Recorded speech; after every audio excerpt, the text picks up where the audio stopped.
మీ GIET ఇప్పుడు GGUగా మారింది. 2000కు పైగా ప్లేస్మెంట్స్, IPM, KPMG వంటి సంస్థలతో ఇంటిగ్రేటెడ్ కోర్సులు, UPSC కోచింగ్, అడ్మిషన్లు ఓపెన్. త్వరలో శ్రావణ మాసం మొదలవబోతుంది. అయితే శ్రావణ మాసంలో ఎలాంటి పూజలు చేసుకోవాలి, ఎప్పుడు చేసుకోవాలి, ఇంకా రెండో శుక్రవారం అంటే వరలక్ష్మి వ్రతం చేసుకునేప్పుడు ఎలాంటి జాగ్రత్తలు పాటించాలి, అసలు ఎవరు చేసుకోవచ్చు, ఎవరు చేసుకోకూడదు వరలక్ష్మి వ్రతం, ఇలాంటివన్నీ మనం డీటెయిల్డ్గా తెలుసుకుందాము. గురువు గారిని అడిగి ప్రస్తుతం మనతో పాటు ఉన్నారు ప్రముఖ పండితులు శర్మ గారు. అలాగే ఆయన అందరికి తెలుసు నందిబట్ల శ్రీహరి శర్మ గారు. నేను శర్మ గారు అంటుంటాను, బట్ నందిబట్ల శ్రీహరి శర్మ గారు. ఒక్కసారి ఆయన అడిగి అన్ని డీటెయిల్గా తెలుసుకుందాం. గురుగారు నమస్తే అండి. వాగర్థావివ సంపృక్తౌ వాగర్థ ప్రతిపత్తయే జగతః పితరౌ వందే పార్వతీ పరమేశ్వరౌ ఆదిత్యాయ చ సోమాయ మంగళాయ బుధాయ చ గురు శుక్ర శనిభ్యశ్చ రాహవే కేతవే నమః. శృంగేరి జగద్గురు పీఠాధిపతులకి, కంచి పీఠాధిపతులకి నమస్కారములు తెలియచేసుకుంటూ కార్యక్రమాన్ని ప్రారంభిద్దాం. గురుగారు, త్వరలో ఇంకొక 4-5 రోజుల్లోనే స్టార్ట్ అవబోతుంది. అందరికీ ఇష్టమైనటువంటి శ్రావణ మాసం, ముఖ్యంగా ఆడవాళ్ళకి చాలా ఇష్టమైనటువంటి మాసం ఇదంతా కూడా.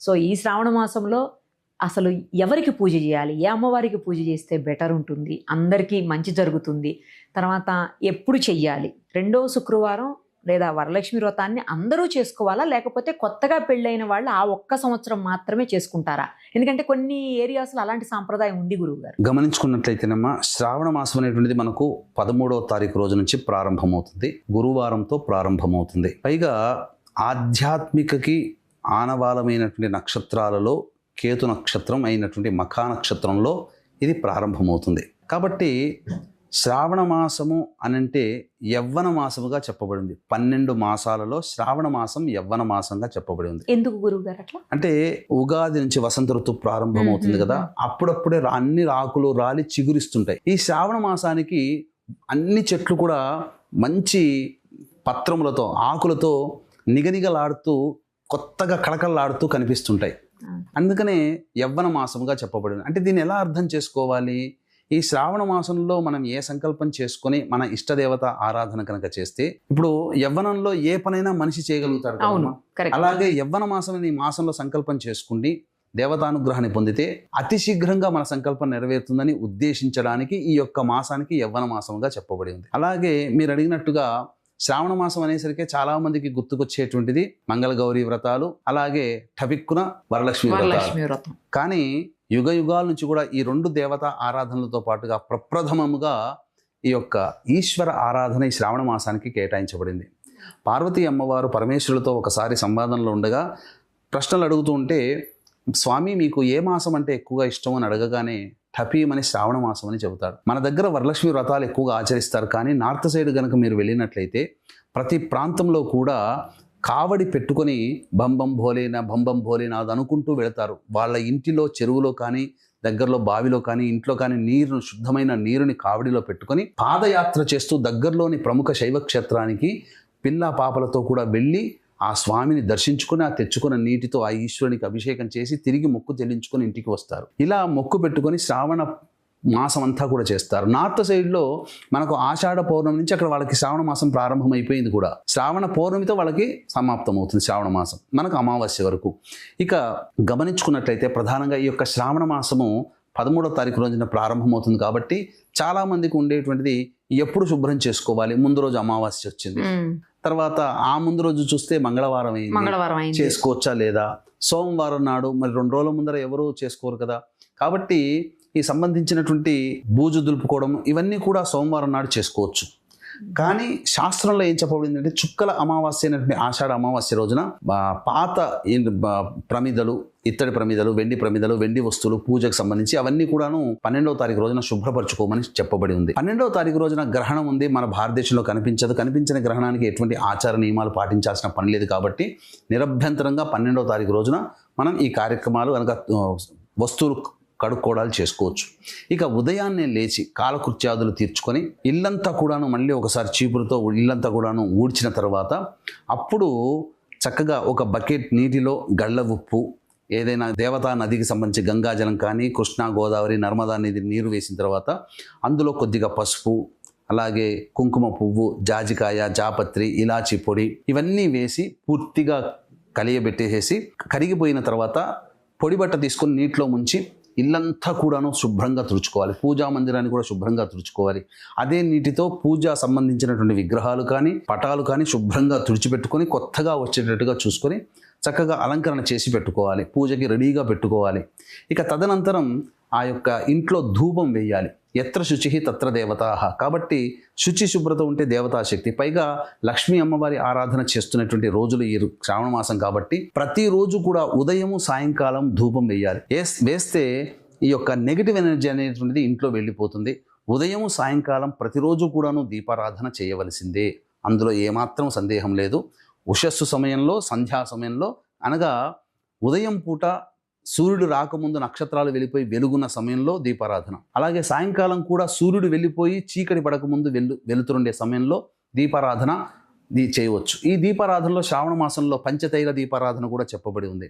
అంటే కొబ్బరి నూనె, విప్ప నూనె, వేప నూనె, ఆముదము, ఆవు నెయ్యి వీటన్నిటిని కూడా కలిపి దీపారాధన చేయొచ్చు. లేదుగా 5 దీపారాధన కుందులు పెట్టి ఒక్కొక్క ద్రవ్యంతో చేసుకోవచ్చు, దీపారాధన చేసుకోవచ్చు. చాలా విశేషంగా ఉంటుందమ్మా. అలాగే వీక్షించేటువంటి ప్రేక్షకులు కూడా కుక్కి సుబ్రహ్మణ్య క్షేత్రంలో గ్రహణ దోష నివారణ పూజలు, హోమాలు, కుజగ్రహ ప్రభావం వలన విద్యలో, ఉద్యోగంలో, దాంపత్య విషయంలో, సంతాన విషయంలో, వివాహ విషయంలో, రాణి బాకీలు, అలాగే రుణ బాధల విషయంలో, కోర్టు సమస్యలు, శత్రు సమస్యలు, సంతాన పరంగా ముఖ్యంగా సమస్యలు, కాలసర్పదోష నివారణ, ఇవన్నీ కూడా సంబంధించినటువంటి కుజగ్రహ ప్రభావంలో జరుగుతాయి. కాలసర్పదోషాలు, సర్పదోషాలు. కుజునికి అధిష్టాన క్షేత్రమైనటువంటి కుక్కి సుబ్రహ్మణ్య క్షేత్రంలో ఈ చెప్పినటువంటి దోషాల నివారణకి ఆయా దోష నివారణ పూజలు, హోమాలు, అలాగే ప్రస్తుతం శని వక్రీకరించినటువంటి కారణం చేత 12 రాష్ట్రాల వారికి కూడాను సమస్యాత్మకంగా ఉంది కాబట్టి శని దోష నివారణ పూజలు, హోమాలు జరిపించి పూజ చేసిన కరంగలి మాల ఇవ్వడం జరుగుతుంది. అవకాశం ఉన్నటువంటి వాళ్ళు 12వ తారీఖు రాత్రి 8 గంటల లోపల స్క్రీన్ పై కనిపిస్తున్న నెంబర్కి కాంటాక్ట్ చేసి గోత్రనామాదులు నమోదు చేసుకోవచ్చు. ప్రధానంగా ఈ యొక్క శ్రావణ మాసంలో మంగళగౌరి వ్రతము వివాహం కావాల్సిన అమ్మాయిలు, వివాహమైన ఆడవాళ్లు భర్త సౌమంగళ్యం పెరగడం కోసం, అనగా చక్కగా సౌమంగళ్యత సిద్ధి కలగడం కోసం, ఆయురారోగ్యాలు కలగడం కోసం ఈ యొక్క వ్రతాన్ని, గౌరీ వ్రతాన్ని, పెళ్లి కాని అమ్మాయిలు మంగళగౌరి వ్రతాన్ని ఆచరిస్తారు. బుధవారం వచ్చేసేసరికి గణపతి దేవత ఆరాధన, గురువారం ఎలాగో దత్తాత్రేయ ఆరాధన చేస్తారు. అలాగే శుక్రవారం మనకు చెప్పాల్సిన పని లేదు, శుక్రవారం మహాలక్ష్మి ఆరాధన. శనివారం నాడు ముఖ్యంగా వెంకటేశ్వర వ్రత ఆరాధన. చాలామంది సప్త శనివార వ్రతం అనేటువంటిది కొత్తగా ఈ శ్రావణ మాసంలో మొదలు పెట్టుకుంటారు. లేదా శనివారము వెంకటేశ్వర ఆరాధన చేయడము, ఆదివారము ఖచ్చితంగా శ్రావణ మాసం ఆదివారం చేసుకోవచ్చు. ముఖ్యంగా విశేషంగా శ్రావణ సోమవారాలు అనేటువంటివి చాలా ప్రత్యేకమైనటువంటిది.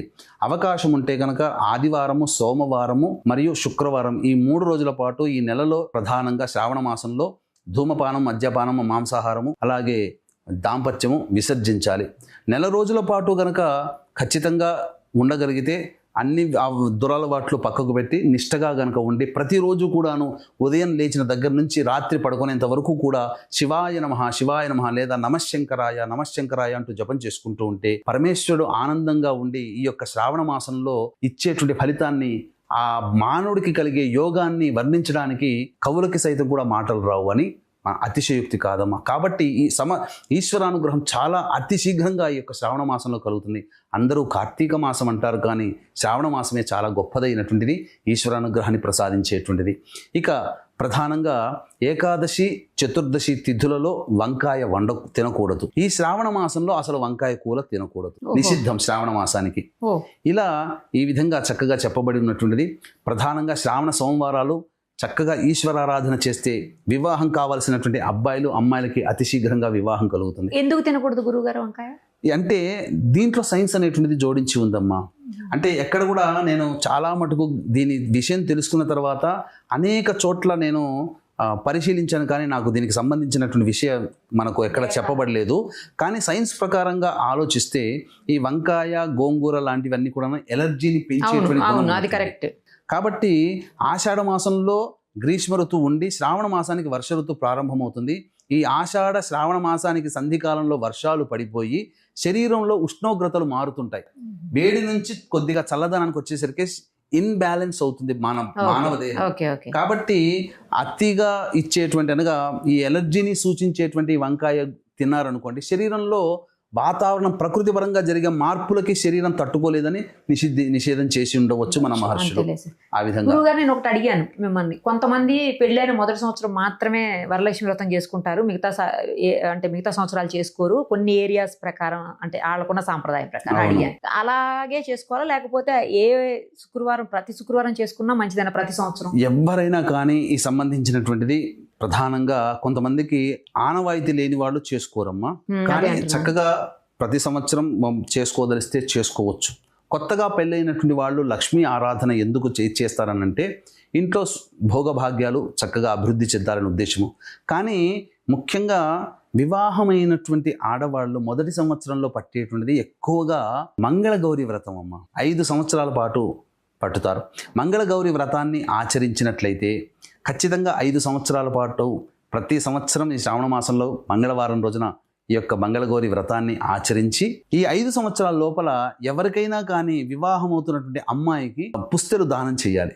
ఇందులో వ్రతం నియమం అది. తర్వాత మంగళగౌరి వ్రతాన్ని చక్కగా ఆచరించి ప్రతి సంవత్సరం ముత్తైదులు పెంచుకుంటూ పోవాలి.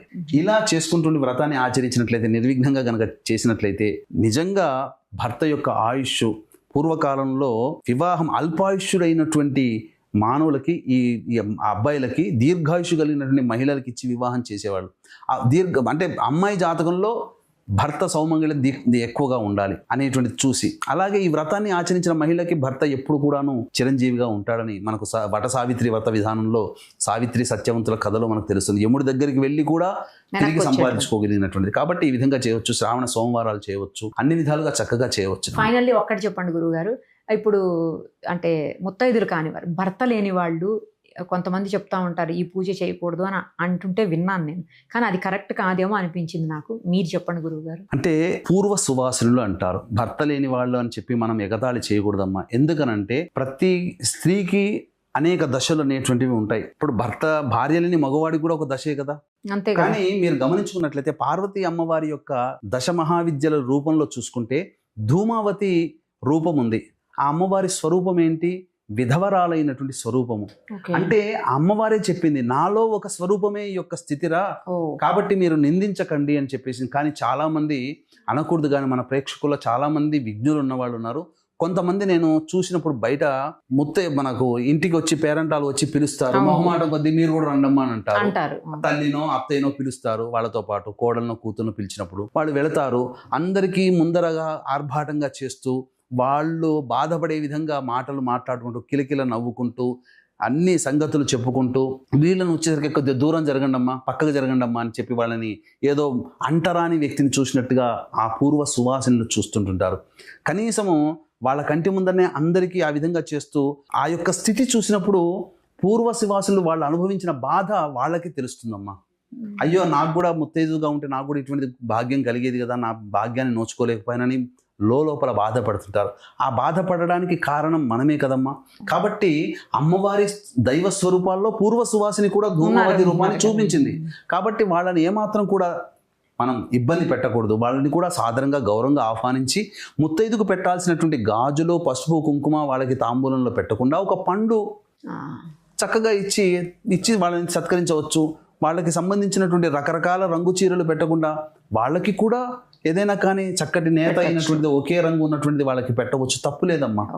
ఈ అమ్మవారికి పూజ చేసేటప్పుడు, ధూమావతి అమ్మవారికి పూజ చేసేటప్పుడు విధవరాలైనటువంటి అమ్మాయిని వెతుక్కొని ఇవ్వమన్నది శాస్త్రం. కాబట్టి ఎక్కడ కూడా పూర్వ సువాసనలు దూరం పెట్టమని లేదు. అయితే పూర్వ సువాసనలు ఈ యొక్క వ్రతం మీరు అడిగారు వ్రతాన్ని ఆచరించవచ్చా అని, కానీ అయితే పూర్వ సువాసనలు కుంకుమ పూజ అనేటువంటిది చేయకూడదమ్మా. కాబట్టి మామూలుగా కలశం పెట్టకూడదు, మామూలుగా చిత్రపటానికి పూలమాల వేసి అష్టోత్తర విధానంగా పూజ చక్కగా చేసుకోవచ్చు. అయ్యో నా భర్త బ్రతికున్నప్పుడు నేను చేసుకున్నానే, ఇప్పుడు నేను చేసుకోలేకపోతున్నా అనేటువంటి బాధపడాల్సిన అవసరమే లేదు. చక్కగా ఈ సంబంధించినటువంటి అష్టోత్తర పూజా విధానంగా అమ్మవారికి చక్కగా చేసుకొని ఇంట్లో తనకు తోచిన నైవేద్యం పెట్టుకోవచ్చు, పూజా ఫలాలు పెట్టుకోవచ్చు. ఈ యొక్క శ్రావణ మాసంలో దానిమ్మ పండ్లు నైవేద్యంగా పెడితే వాళ్ళ కోరిక సంపూర్ణంగా నెరవేరుతుంది. పెళ్లి కాని అమ్మాయిలు ఈ విధంగా దానిమ్మ పండ్లు జామ పండ్లు కనుక నైవేద్యంగా అమ్మవారిని పూజించి పెడితే చక్కటి వంశోద్ధారకుడైనటువంటి పుత్రుడు లభిస్తాడు. తర్వాత ఆడపిల్లని చక్కగా ఇంటి మహాలక్ష్మిలా కనవచ్చు. ఎందుకనంటే వంశం ముందుకెళ్ళాలి కాబట్టి మగవాడు. కానీ ఈ రోజుల్లో ఆడపిల్లే తల్లిదండ్రులని కాపాడుతుంది, ఆడపిల్లే చూసుకుంటుంది. ఆడపిల్లలకి జోహారులమ్మ. మగవాడు చూస్తున్నారో లేదో మనకు తెలియదు, కానీ ఎక్కువ మటుకు ఆడపిల్లలే తల్లిదండ్రులను ప్రేమిస్తున్నారు. ఆడపిల్ల ఉండాల్సిందే, కానీ వంశాన్ని అంటే మన ఇంటి పేరుని ఇంకొక తరానికి తీసుకెళ్లాలంటే మగవాడు కావాలి కాబట్టి పుత్ర సంతానం, అది ఒక్కడే కోరుకుంటే సరిపోతుంది. రైట్ గురుగారు, చాలా స్పష్టంగా అన్ని వివరించారు. Thank you so much. సర్వం శ్రీ ఉమామహేశ్వర పరబ్రహ్మార్పణమస్తు.